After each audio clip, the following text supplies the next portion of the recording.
नमस्कार. नमस्कार.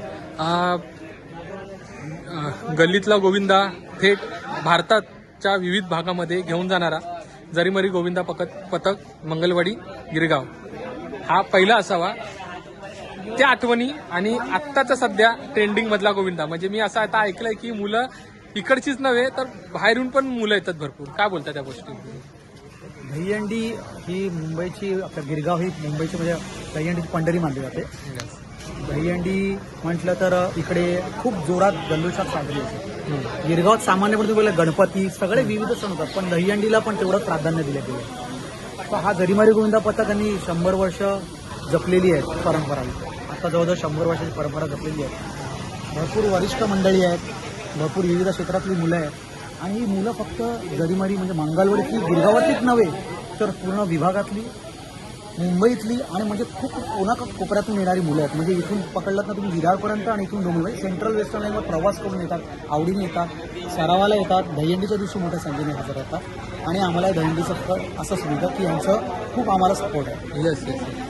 मला एक शेवटचा प्रश्न सांगा. आपण एका टायमिंगला म्हणत होतो की गोविंदा म्हणजे टवाळखोरांचा गेम आहे किंवा ह्यांना काही कामं धंदे नाही, पण आता ते तसं नाही आहे. त्याचं कारण म्हणजे मी आता ऐकलं की तुमच्यामध्ये एक सर ते पोलीसवाले दादा आहेत, परत अजून कोण इंजिनियर आहेत, कोण चांगल्या हुद्द्यावर आहेत. कसं बघायला पाहिजे? दहीहंडी आता बघतात तर मग खूप जणांना असं वाटतं, तुमचा प्रश्न बरोबर आहे की टवाळी मुलं असतात, त्यांना मुलांना काही काम नाही आहे. एक दहीहंडीला आता तुम्ही बघितलं असेल प्रो गोविंदाचा प्लॅटफॉर्म दिलेला आहे. यावर्षी आमचा पण प्रयत्न चालू आहे. आम्ही प्रो गोविंदासाठी क्वालिफायर आहोत ऑलरेडी, पण त्यांचे रूल्स आणि रेग्युलेशन प्रमाणे आमच्याकडे तेवढी टीम बसत नाही आहे.